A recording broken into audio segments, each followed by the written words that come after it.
यह व्रत है पौष एकादशी। ये एकादशी इस वर्ष 31 दिसंबर को पड़ रही है और इसका पारण समय 1 जनवरी को प्रातः 6:37 से लेकर 8:35 तक है। भक्तों, ये साधारण समय नहीं है, ये समय है पुराने वर्ष के कर्मों को छोड़ने का और नए वर्ष में भगवान के हाथों में अपना भविष्य सौंप देने का। भक्तों, शास्त्र कहते हैं एकादशी भगवान विष्णु की तिथि है और विष्णु के हृदय में श्री कृष्ण स्वयं निवास करते हैं।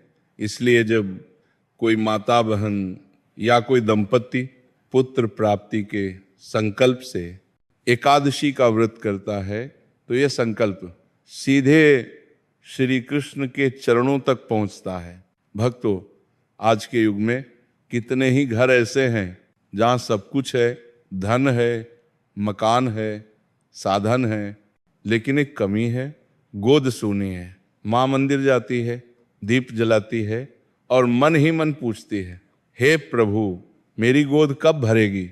पिता कुछ नहीं बोलता, लेकिन जब किसी बच्चे की हंसी सुनता है तो उसकी आंखें भीग जाती हैं।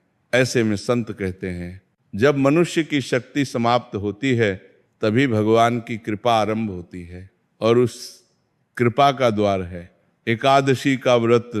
भक्तों, यह व्रत विशेष रूप से माता बहनों के लिए बताया गया है, लेकिन यदि यह व्रत पति पत्नी दोनों साथ मिलकर करें तो इसका फल और भी शीघ्र प्राप्त होता है, क्योंकि संतान केवल माँ के शरीर से नहीं आती, संतान आती है माँ के तप से और पिता के संकल्प से। अब मैं आपको इस पौष एकादशी व्रत की पूरी विधि, क्या खाना है, क्या नहीं खाना है, क्या करना अनिवार्य है, सब विस्तार से बताने जा रहा हूं। भक्तों, ध्यान से सुनिए, क्योंकि यह नियम अनुभव से निकले हुए हैं। व्रत में क्या खाना चाहिए? भक्तों, पौष एकादशी के दिन भोजन बहुत सरल, बहुत सात्विक और बहुत शुद्ध होना चाहिए। इस व्रत में माता बहनें और दंपत्ति ये सब खा सकते हैं। आलू, लंबी लौकी, अरबी, दरम, लेकिन ध्यान रहे इन सब्जियों को बिना अनाज के पकाया जाए। गेहूं, चावल, दाल, इन सब का पूर्ण त्याग रहेगा, क्योंकि अनाज इस व्रत में विष्णु भगवान को समर्पित होता है। मसालों का नियम, भक्तों, स्वाद के लिए अधिक मसाले नहीं, केवल उतना ही जितना शरीर को आवश्यक हो आप उपयोग कर सकते हैं। सेंधा, नमक, काली मिर्च, धनिया, हरी मिर्च, लेकिन प्याज, लहसुन, गरम मसाला, हींग, इन सब का पूर्ण त्याग करना है, क्योंकि यह व्रत पवित्रता और संयम का व्रत है। फलों के विषय में विशेष नियम। भक्तों, इस व्रत में लगभग सभी फल खाए जा सकते हैं। केला, सेब, अनार, अंगूर, पपीता, नाशपाती, लेकिन एक बात बहुत ध्यान रखने की है, कोई भी खट्टा फल नहीं खाना है। नींबू, मौसमी, खट्टा, संतरा, इनका सेवन इस व्रत में नहीं करना है, क्योंकि खट्टा स्वाद मन में असंतुलन लाता है और ये व्रत पूर्ण शांति चाहता है। आयत दूध का नियम। भक्तों, यदि दूध ग्रहण करना हो तो केवल गाय माता का दूध, भैंस का दूध या पैकेट का दूध इस व्रत में नहीं लेना चाहिए। गाय माता का दूध साक्षात करुणा का स्वरूप है और संतान प्राप्ति व्रत में करुणा ही सबसे बड़ा साधन है। मंदिर जाना अनिवार्य। भक्तों, इस व्रत में एक काम अवश्य करना है, आपको श्री कृष्ण भगवान के मंदिर जरूर जाना है। केवल घर पर पूजा करना पर्याप्त नहीं माना गया है। मंदिर जाकर श्री कृष्ण के चरणों में अपनी मनोकामना निवेदन करनी है।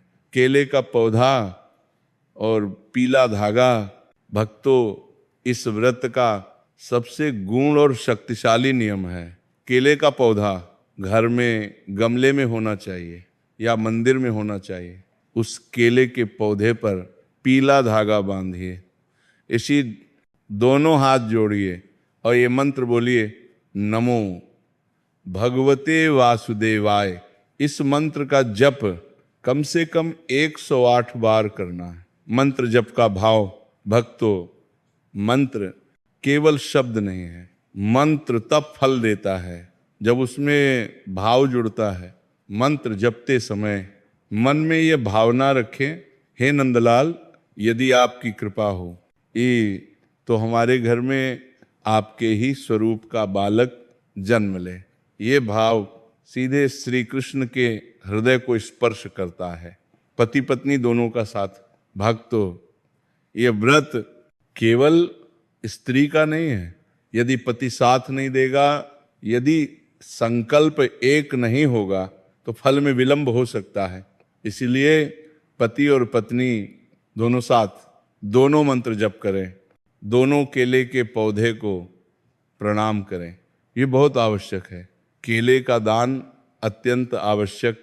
भक्तों, बिना दान कोई भी व्रत पूर्ण नहीं होता। इस दिन केले का दान ब्राह्मण को, साधु को या मंदिर में अवश्य करना है। दान देते समय मन में ये भावना रखें, हे प्रभु, जैसे हम ये फल दे रहे हैं वैसे ही आप हमारे जीवन को फलवंत करें। व्रत खोलने का शुभ समय भक्तों, अब सुनिए, सबसे महत्वपूर्ण बात, इस व्रत का पारण यानी व्रत खोलना विशेष समय में ही करना है।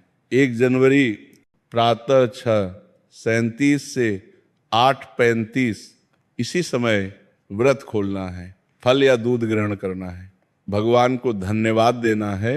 इस समय के बाद व्रत खोलना व्रत के फल को कम कर देता है।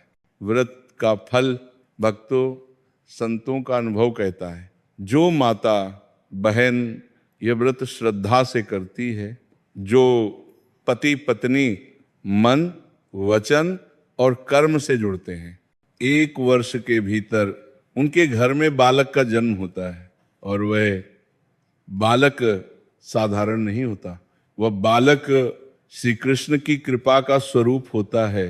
भक्तों, ये कोई कल्पना नहीं, ये कोई कहानी नहीं।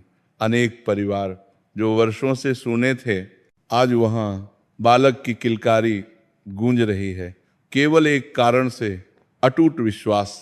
अंत में बस इतना ही कहूँगा, यदि आप ये व्रत करें तो संदेह मत करना, पीछे मुड़कर मत देखना और श्री कृष्ण पर पूर्ण भरोसा रखना, क्योंकि जहाँ विश्वास है वहाँ वासुदेव स्वयं आते हैं। जय श्री कृष्ण।